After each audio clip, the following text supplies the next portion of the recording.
Ladies and gentlemen, welcome back to Wrestling Discussions. On today's episode, I'm going to be talking about my predictions for tonight's NXT, a little bit about the new information we're getting regarding WWE 2K23, and last night's Monday Night Raw, and just a breakdown of all of that. Now, I'm going to start with NXT because of the simple fact that I'm really only going to go over one thing because there was only one confirmed thing that I saw.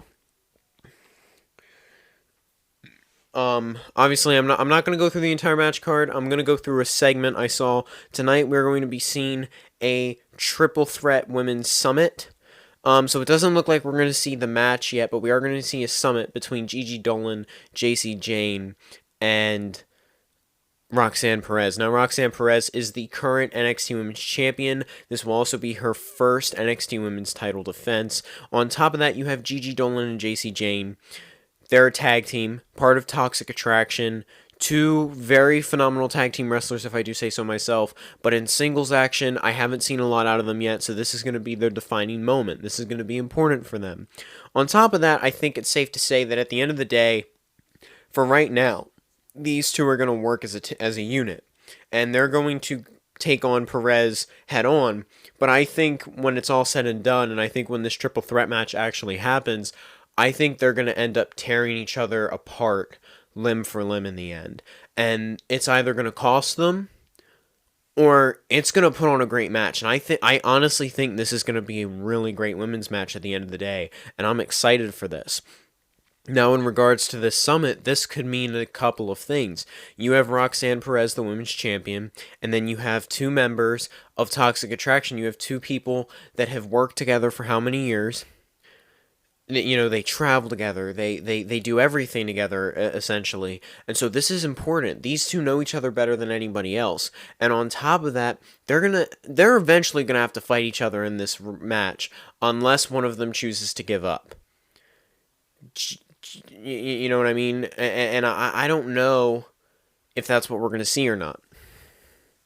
But I do think tonight, specifically, there's going to be a lot of tension. I think there's going to be a lot of, just all around, I think this is going to be very suspenseful. I think this entire thing up until the match actually happens, it's going to be pure suspense, pure, oh my god, what's going to happen with JC and Gigi? And then the idea of Roxanne Perez being that X factor, because she is just such a talent and she can freaking go. Like, she can just put the pedal onto 100 miles per hour and not let off. And Roxanne Perez 100% deserves to be the NXT Women's Champion, and I am hoping that she retains this title, but I also think she's going to put on one hell of a match with these two, and they're going to do the same with her. Now, moving on to WWE 2K23, I believe it was yesterday, it was officially announced by WWE that WWE 2K23 is official. It will be released March 11th. The Icon and Deluxe editions will be released. Now, the Deluxe edition, everyone usually gets. The Deluxe edition is very common. However, the Icon editions are a little more new. They're coming out more and more. And this year's Icon edition cover for John Cena is incredible. Now, John Cena is on the cover of all three. He's on the cover of the entire game, like Basic Edition, Deluxe Edition, whatever. He's on all three of them. But on the Icon Edition, it's so cool to see him on the Icon Edition because it has the classic spinner belt that he brought into this business, and it brings back the nostalgia, you know? On top of that, it was also announced that not only, obviously, the showcase is based off of John Cena, but it's also made so that you're not playing as John Cena. You are playing as the wrestlers, the few wrestlers that have managed to beat John Cena on some of the biggest stages. You're playing as The Rock, Triple H, Randy Orton, Batista, etc., etc., etc. Can you imagine that? Like, can you look at that and say, oh my god, I get to beat up John Cena? Like, the reason I'm saying this is because this is the first game that has ever done this with a showcase.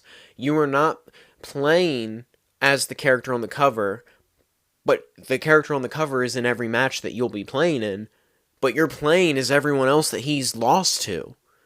That's huge. On top of that, On top of that, you have, well, some really great animation. First of all, I think this animation tops 22, which is really hard to say. And we are finally getting a match that we have been waiting for. We are finally getting a new match added to the game that we have been waiting for so long. I know I have. I've been waiting literal years for this. We are finally getting War Games. War Games is finally coming to a 2K game, to a WWE 2K game. I am so ecstatic for this. I am excited. I am hyped. I cannot wait. Like, words cannot describe how excited I am for this. And honestly, I don't know if some people are against this or not. I know some people don't like the guy, but I love John Cena, and I'm just going to say this now. I am so excited that he's on the cover. The last cover he was on was WWE 2K15. He's the first wrestler ever to be on more than one cover of a WWE 2K game. On top of that, 2K15 was so good. Like, everyone shits on 2K15.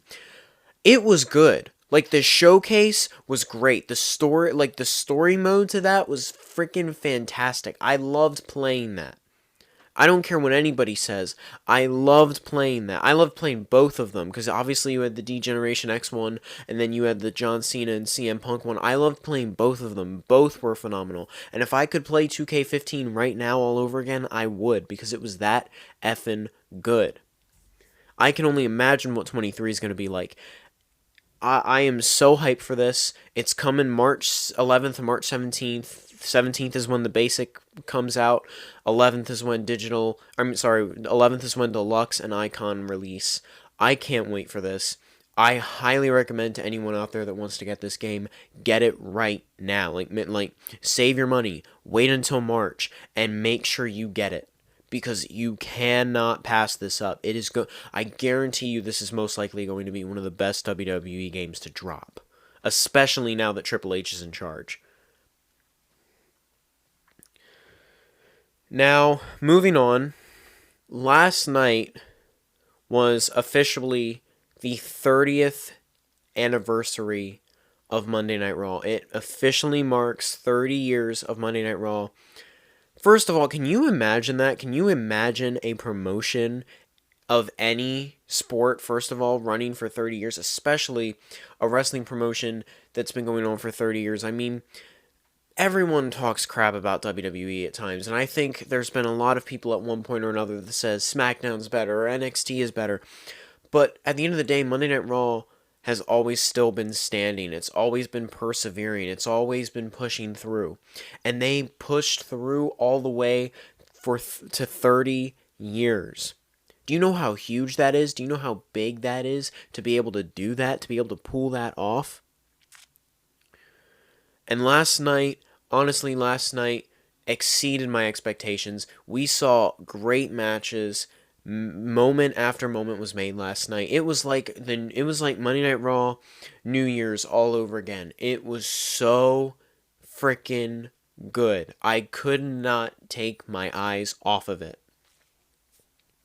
Now, starting with the show opening up, we saw Hulk Hogan come out and cut a promo to everyone. I will say the one thing that was unfortunate about it was the guy's mic kept cutting off quite a bit. Hulk Hogan's microphone was messing up quite a bit. Finally, they got him a new mic. But I loved it. I loved his promo. Hulk Hogan hasn't lost a step. This guy can come out and be the entertaining Hollywood Hulk Hogan all over again. He can be Hulk Hogan all over again like he was Hulk Hogan just yesterday, and it's beautiful. It's amazing. I love every single second of it. Now, we also saw last night the trial of Sami Zayn.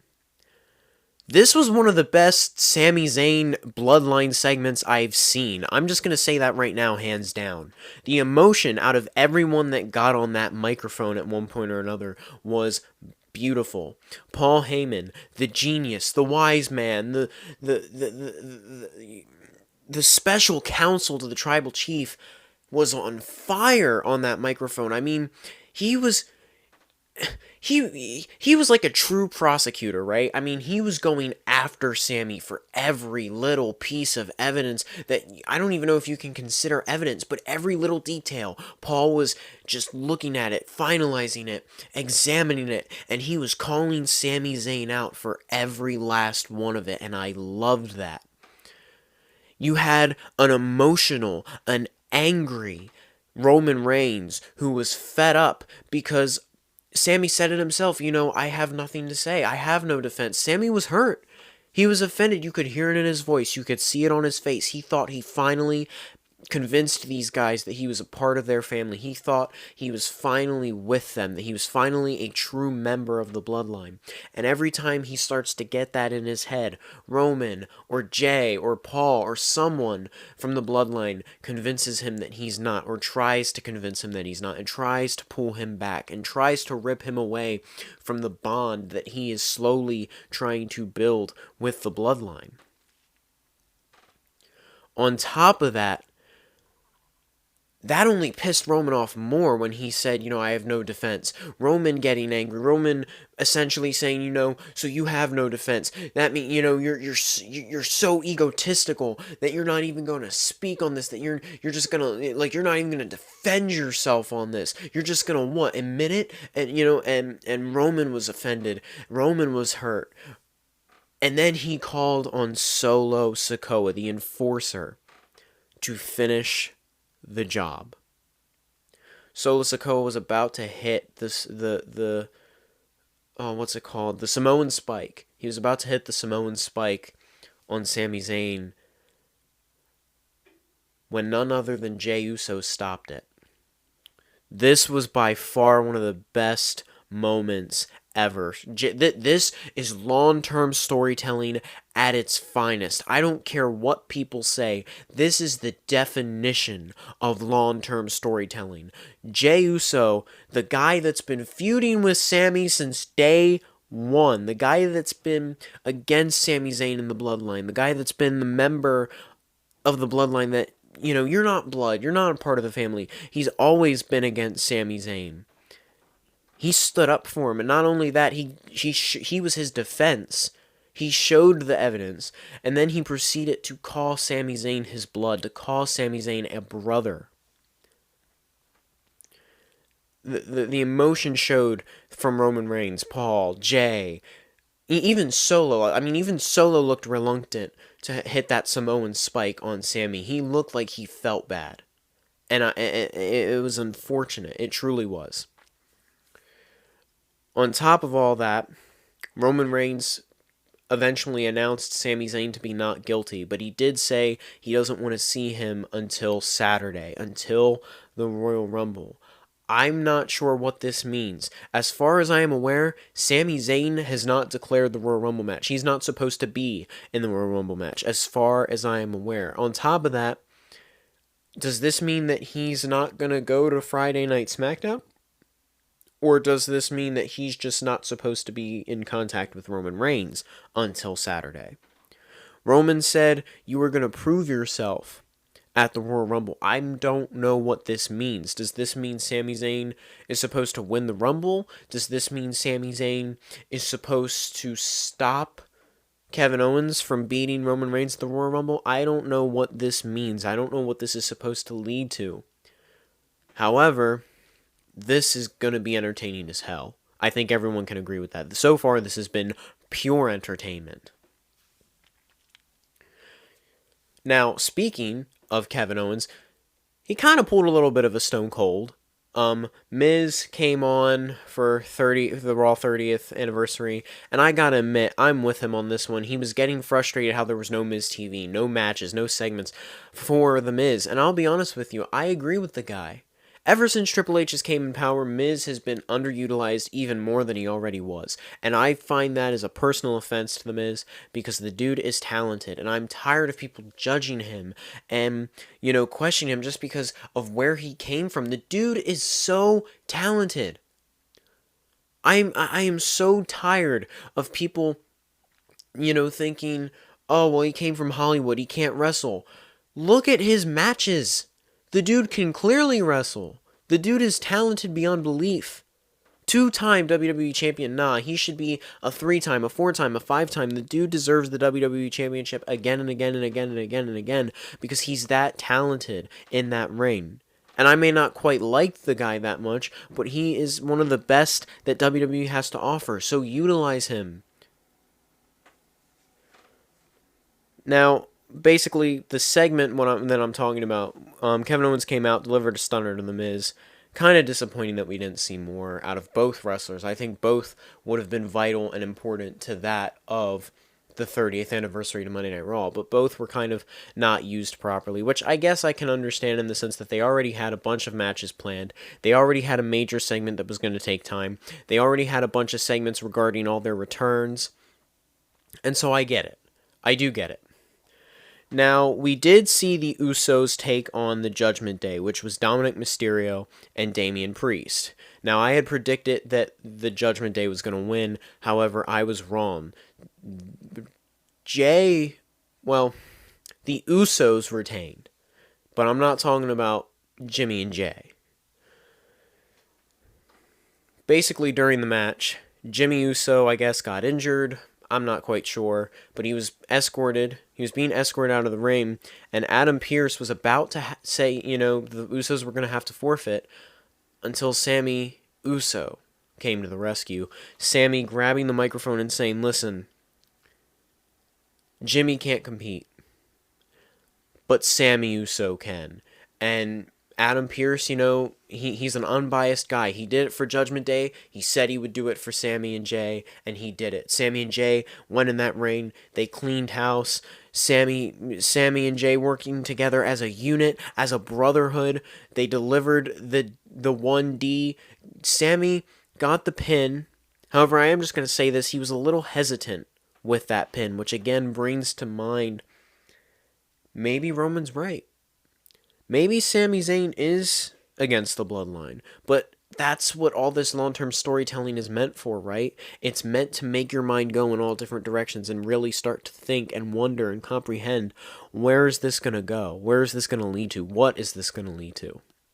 And that's why I love this storyline right now.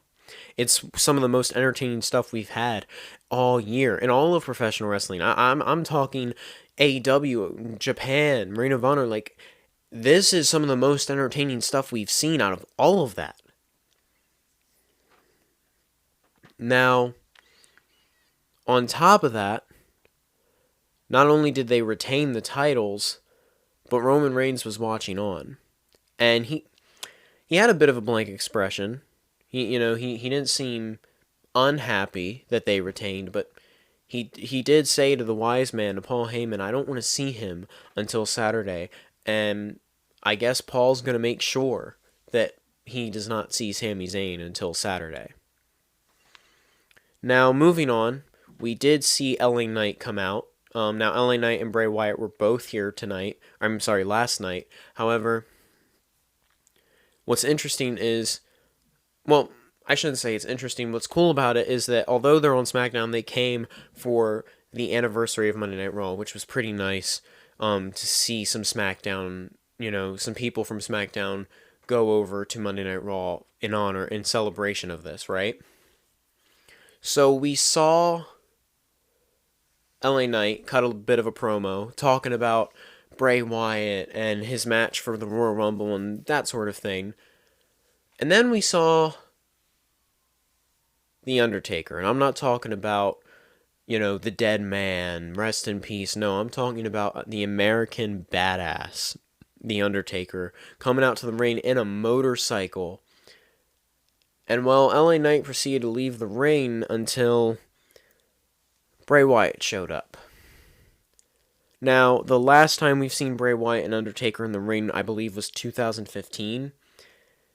These two are so prestige, and they have such a great way with their characters that every time these two get even close to being in the same area with one another, it can just get a crowd going. It can just create an iconic moment like never seen before. And that was last night. Undertaker looking like he was about to deliver a chokeslam to LA Knight, handed him over to Bray Wyatt, who delivered the Sister Abigail, and then it looked like Undertaker proceeded to whisper something in the ear of Bray Wyatt. Now, whether this was all storyline related, or this was actually something that Undertaker was whispering to the guy behind the character of Bray Wyatt, like if this was really Mark Calloway talking to the character of Bray, or to the person of Bray Wyatt, that would be very, very amazing, to be quite honest with you. Now, moving on down the list, we also saw, we saw a pretty major six-man tag, but it all started with D-Generation X coming out to the ring, Imperium coming out to the ring, some back and forth banter. Kurt Angle was with D-Generation X, and then they decided they needed someone to fight Imperium. Seth Rollins came out. Then they said, well, we need a tag team to help Seth. So Street Profits came out. And then they said, well, we need someone to make it official. None other than Holla himself, Theodore Long, coming out.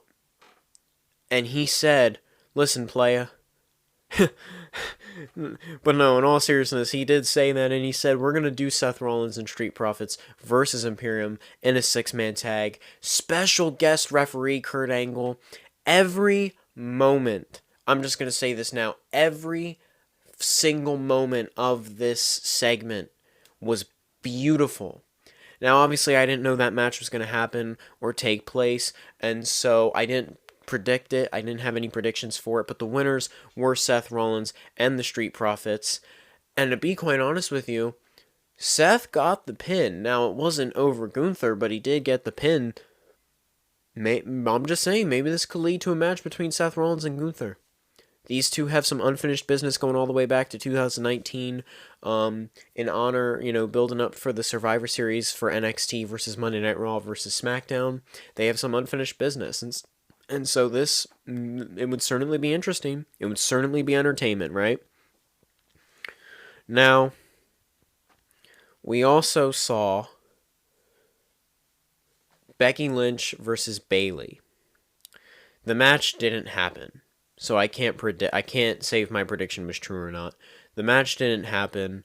Damage Control got involved before the bell even rang, and they obliterated Becky Lynch inside that steel cage. No one came to the aid of Becky Lynch, which did surprise me a little bit. However, Adam Pearce, very stern about it all. I can only imagine if there will be any repercussions for Damage Control in terms of storyline.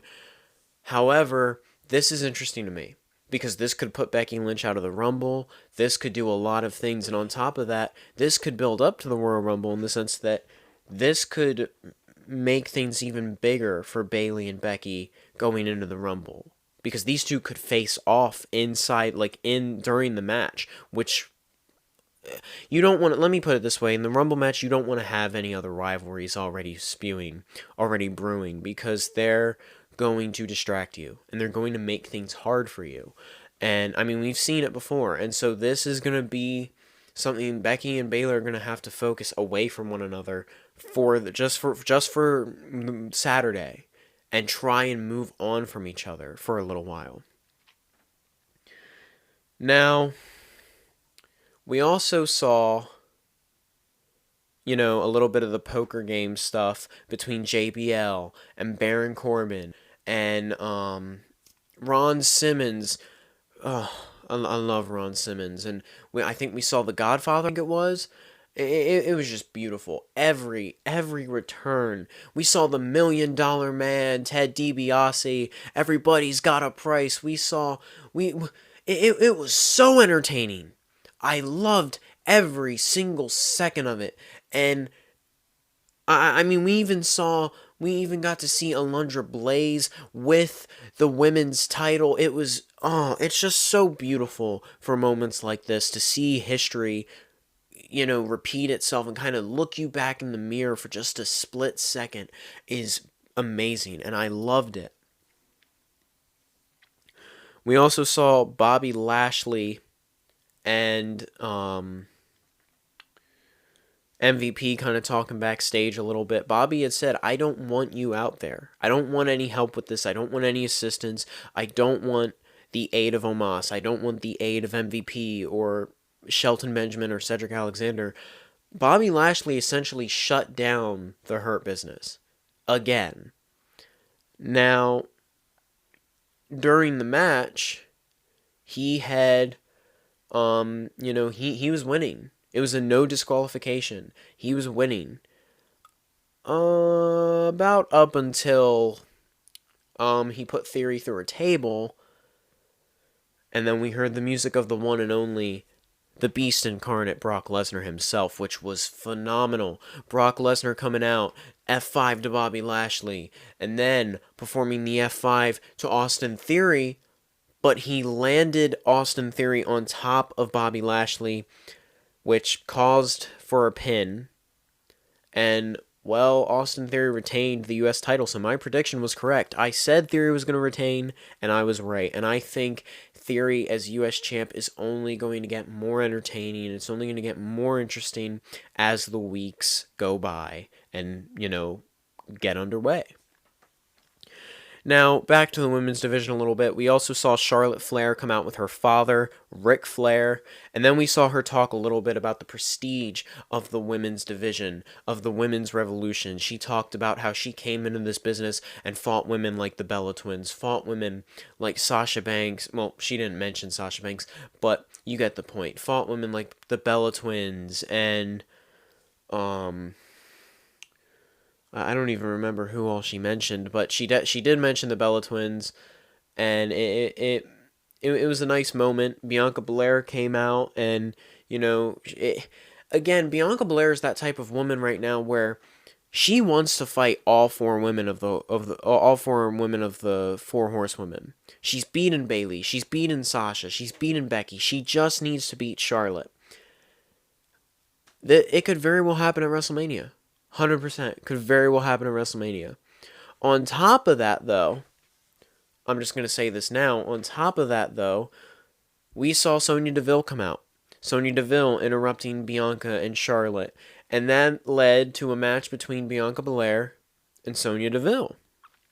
Bianca Belair did get the win. However, I do think Sonya Deville did kind of prove herself a little bit in this match. I think Sonya Deville is starting to make just a small ounce of a name for herself as the weeks go by, and I'm proud of her for that. I think Sonya Deville is a good talent, and I think she needs to keep getting that build up, keep pursuing this right now and continue this, because with the Women's Royal Rumble coming up, Sonya Deville is definitely someone who could be a huge aspect for this, a huge prospect to win this match.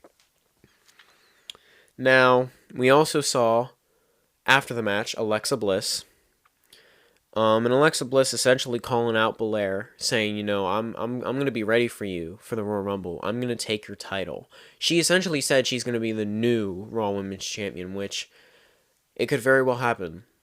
I'm to be quite honest with you, I'm almost looking forward to it, because I'm getting a little tired of Bianca Belair being the Raw Women's Champion, still. Like, it's getting just a tad bit bothersome. Not extremely bothersome, but just a tad. Well, ladies and gentlemen, that's going to conclude tonight's episode. Thank you so much for tuning in. I hope you enjoyed last night's 30th anniversary of Monday Night Raw. I know I did. And, if there's anything I missed by accident, if I forgot about anything, or there's anything you want me to talk more about, leave it in the comments below. And I'll catch you guys in the next one. Peace out.